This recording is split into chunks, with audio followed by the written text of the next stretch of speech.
Hi ಎಲ್ಲರಿಗೂ ನಮಸ್ತೆ. ನಾನು ನಿಮ್ಮ ಆಶಾ ಚಂದ್ರಭಟ್. ಆಶಾ ಸ್ಥಳಪಾಕಕ್ಕೆ ನಿಮಗೆಲ್ಲರಿಗೂ ಸ್ವಾಗತ. ಈಗ ಎಲ್ಲ ಕಡೆ ಕೂಡ ಹಲಸಿನ ಹಣ್ಣಿನ ಸೀಸನ್ ಈಗ. ಹಾಗೆ ಇವತ್ತೊಂದು ಹಲಸಿನ ಹಣ್ಣಿನ ಇಡ್ಲಿ ಮಾಡಿ ತೋರಿಸುವ ಅಂತ ಹೇಳಿಕೊಂಡು ರುಚಿಯಾಗಿ ಹಾಗೂ ನಮ್ಮ ಟ್ರೆಡಿಷನಲ್ ಕ್ರಮದಲ್ಲಿ ಮಾಡಿದಂತಹ ಇಡ್ಲಿ ಇದು. ಮೊದಲಿಗೆ ನಾನಿಲ್ಲಿ ಒಂದು ಸಣ್ಣ ಹಲಸಿನ ಹಣ್ಣನ್ನು ತಗೊಂಡಿದ್ದೇನೆ. ಸಾಧಾರಣ ಒಂದು 50ರಿಂದ 60 ತೊಳೆಗಳಿತ್ತದರಲ್ಲಿ. ಅದನ್ನೆಲ್ಲ ಫಸ್ಟಿಗೆ ಬಿಡಿಸಿ ಕ್ಲೀನ್ ಮಾಡಿಕೊಂಡು ಅದನ್ನು ಸಪ್ರೇಟ್ ಮಾಡಿಕೊಳ್ಳಿ. ಬೀಜವನ್ನು ಬಿಸಾಡಬೇಡಿ. ಬೀಜ ಸಾಂಬಾರಿಗೆ, ಪಲ್ಯಕ್ಕೆ, ಹಾಗೆ ಸ್ವೀಟ್ ಮಾಡಲಿಕ್ಕೆಲ್ಲ ಆಗ್ತದೆ. ಸಾಧ್ಯ ಆದರೆ ಅದರದ್ದೊಂದು ಲಾಡು ಹೇಗೆ ಮಾಡೋದು ಅಂತ ಹೇಳೋದನ್ನು ನಾನು ಈ ಸರ್ತಿ ಹಾಕ್ತೇನೆ ನೋಡಿ. ಮೊದಲಿಗೆ ಈ ಥರ ಎಲ್ಲವನ್ನು ಕೂಡ ಬಿಡಿಸಿ ಒಳ್ಳೆ ಸೊಳ್ಳೆಗಳನ್ನು ತೆಗೆದುಕೊಳ್ಳುವ.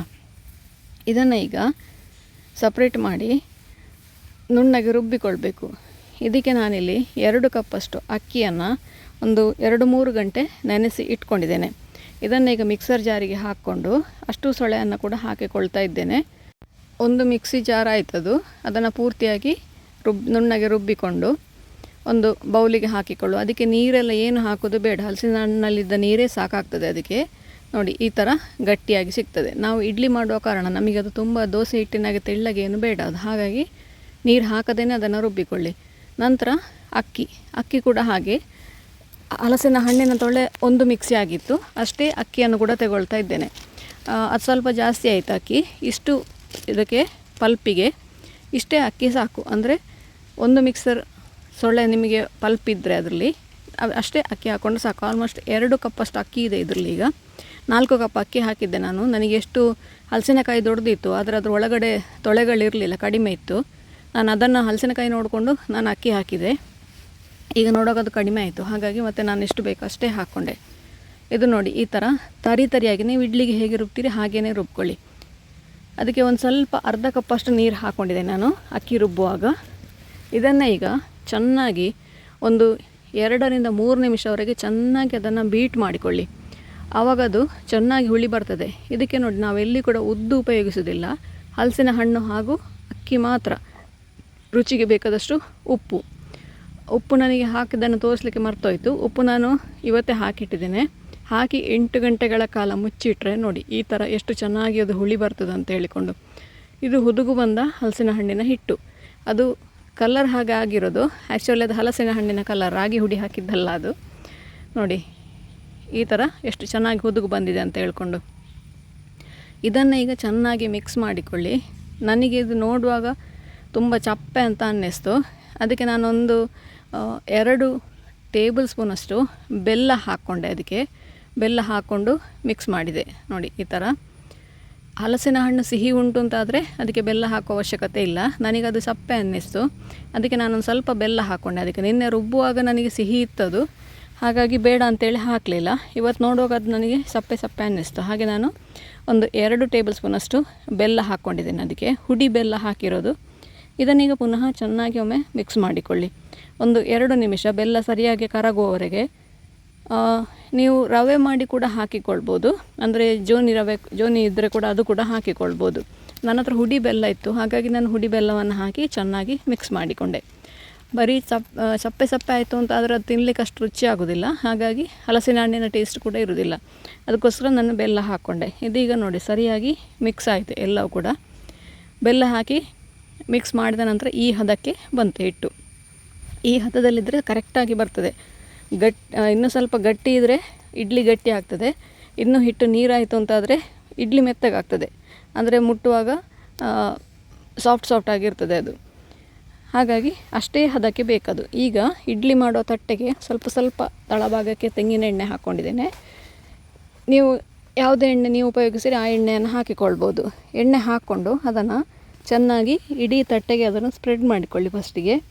ಇಲ್ಲದಿದ್ದರೆ ಅದು ತಳದಲ್ಲಿ ಕೂತ್ಕೊಳ್ಳಿಕ್ಕೂ ಸಾಕು. ಗೊತ್ತಿಲ್ಲ, ನಾನು ಫಸ್ಟ್ ಟೈಮ್ ಟ್ರೈ ಮಾಡ್ತಾ ಇರೋದು, ಹಾಗಾಗಿ ಹೇಳ್ತಾ ಇದ್ದೇನೆ. ಆದರೆ ಅದು ತುಂಬ ಚೆನ್ನಾಗಿ ಬಂತದು, ಹಾಗೆ ನಾನು ವಿಡಿಯೋವನ್ನು ಹಾಕ್ತಾ ಇದ್ದೇನೆ.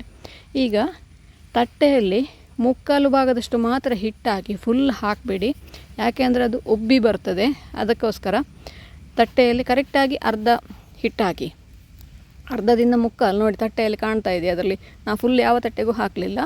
ಮುಕ್ಕಾಲು ಭಾಗದಷ್ಟು ಹಿಟ್ಟು ಹಾಕ್ಕೊಳ್ಳಿ. ಅದು ಇಲ್ಲದಿದ್ದರೆ ಉಬ್ಬಿ ಮೇಲಿನ ತಟ್ಟೆಗೆ ಅಂಟಿಕೊಳ್ತದೆ. ಇಷ್ಟೇ ಹಿಟ್ಟು ಹಾಕಿದರೆ ಕರೆಕ್ಟಾಗಿ ಬೇಯ್ತದೆ ಅದು.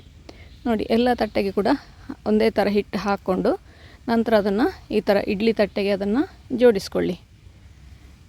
ನಾನು 5ರಿಂದ 6 ತಟ್ಟೆ ಇದೆ ಅದರಲ್ಲಿ, ಅದನ್ನು 6 ಕೂಡ ಜೋಡಿಸ್ಕೊಂಡು ಅಷ್ಟೊತ್ತಿಗಾಗಲೇ ನೀವು ನೀರು ಕುದಿಲಿಕ್ಕೆ ಇಟ್ಟಿರಬೇಕು. ಇಡ್ಲಿ ಪಾತ್ರೆಯಲ್ಲಿ ನೀರು ಕುದಿಲಿಕ್ಕೆ ಇಟ್ಟಿರಬೇಕು. ನೀವು ತಟ್ಟೆಗೆ ಎಣ್ಣೆ ಯಾವಾಗ ಹಾಕ್ತೀರಿ ಆವಾಗನೇ ನೀರು ಹಾಕಿ ಅದನ್ನು ಕುದಿಲಿಕ್ಕಿಡಿ.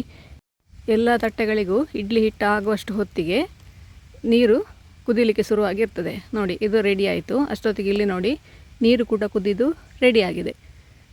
ನೋಡಿ ಎಷ್ಟು ಚೆನ್ನಾಗಿ ಕುದಿದೆ ಅಂತ ಹೇಳ್ಕೊಂಡು. ಈ ಥರ ಕುದೀತಾ ಇದ್ದರೆ ಇಡ್ಲಿ ಕೂಡ ಪಕ್ಕ 10 ನಿಮಿಷದಲ್ಲಿ ಬೇಯ್ತದೆ.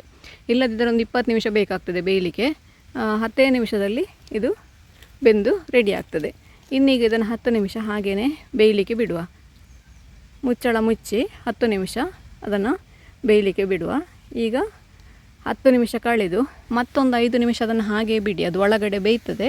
5 ನಿಮಿಷ ಬಿಟ್ಟು ನಂತರ ಅದನ್ನು ಈ ಥರ ತೆಗೆದು ಕೆಲವು ಸತಿ ಅದರಲ್ಲಿ ನೀರಿರ್ತದೆ. ಅದನ್ನು ಅಲ್ಲಿಗೆ ಒಂದು ಸ್ವಲ್ಪ ಬೆಂಡ್ ಮಾಡಿದರೆ ಆ ನೀರೆಲ್ಲ ಅದಕ್ಕೆ ಬಿದ್ದುಕೊಳ್ತದೆ, ಪಾತ್ರೆಗೆ ಬೀಳ್ತದೆ ಅದು. ನಂತರ ಹೀಗೆ ಒಂದೊಂದನ್ನು ತೆಗೆದು ಒಂದು 2ರಿಂದ 3 ನಿಮಿಷ ಹಾಗೇ ತಣ್ಣಗಾಗಲಿಕ್ಕೆ ಬಿಡಿ ಅದನ್ನು. ನೋಡಿ ಎಷ್ಟು ಚೆನ್ನಾಗಿ ಎದ್ದು ಬರ್ತದೆ ಅಂತ ಹೇಳ್ಕೊಂಡು. ಒಂದು ಸಣ್ಣ ಸ್ಪೂನು ಅಥವಾ ಒಂದು ಸಣ್ಣ ಚಾಕು ಹಿಡ್ಕೊಂಡು ಈ ಥರ ಆರಾಮವಾಗಿ ಎದ್ದು ಬರ್ತದೆ. ನಮ್ಮ ರುಚಿಯಾದ ಹಲಸಿನ ಹಣ್ಣಿನ ಇಡ್ಲಿ ರೆಡಿ ಆಯಿತು. ಯಾವುದೇ ಉದ್ದು ಹಾಕದೆ, ಈನು ಹಾಕದೆ, ಸೋಡಾ ಹಾಕದೆ ರುಚಿಯಾದ ಹಲಸಿನ ಹಣ್ಣಿನ ಇಡ್ಲಿ ರೆಡಿ. ಬ್ಯಾಡಗಿ ಮೆಣಸು, ಈರುಳ್ಳಿ, ಹುಳಿ, ಉಪ್ಪು, ಒಂದು ಅರ್ಧ ತೆಂಗಿನಕಾಯಿ ಹಾಕಿ ಅದರದ್ದೊಂದು ಚಟ್ನಿ ಮಾಡಿದರೆ ಸೂಪರಾಗಿ ಕಾಂಬಿನೇಷನ್ ಆಗ್ತದೆ ಇದಕ್ಕೆ.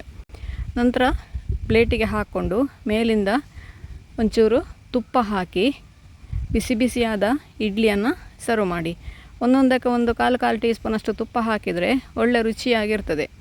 ಅದು ಒಳಗೆ ಹೊರಗೆ ಇಳಿತದೆ. ನೋಡಿ ಕಣ್ಣಾಗಿ ಎಷ್ಟು ಚೆನ್ನಾಗಿ ಬಂದಿದೆ ಅಂತ ಹೇಳ್ಕೊಂಡು. ಸಾಫ್ಟಾಗಿ ಬಂದಿದೆ, ಗಟ್ಟಿ ಕೂಡ ಆಗಲಿಲ್ಲ. ಅದು ನಮ್ಮ ರುಚಿಯಾದ ಹಲಸಿನ ಹಣ್ಣಿನ ಇಡ್ಲಿ ತಿನ್ನಲು ರೆಡಿ.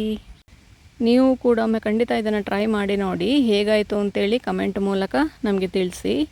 ಲೈಕ್ ಕೊಟ್ಟು ಶೇರ್ ಮಾಡಿ. ನೀವಿನ್ನೂ ನಮ್ಮ ಚಾನಲನ್ನು ಸಬ್ಸ್ಕ್ರೈಬ್ ಮಾಡ್ಕೊಳ್ಳಿಲ್ಲ, ಸಬ್ಸ್ಕ್ರೈಬ್ ಮಾಡಿಕೊಂಡು ಪಕ್ಕದಲ್ಲೇ ಇರುವ ಬೆಲ್ ಐಕಾನನ್ನು ಒತ್ತಿ ನಮ್ಮನ್ನು ಸಪೋರ್ಟ್ ಮಾಡಿ. ಮುಂದಿನ ವಿಡಿಯೋದಲ್ಲಿ ಇನ್ನೊಂದು ಹೊಸ ಅಡುಗೆಯೊಂದಿಗೆ, ಇನ್ನೊಂದು ಹೊಸ ರೆಸಿಪಿಯೊಂದಿಗೆ ಪುನಃ ನಿಮ್ಮನ್ನು ಭೇಟಿಯಾಗ್ತೇನೆ. ಧನ್ಯವಾದಗಳು.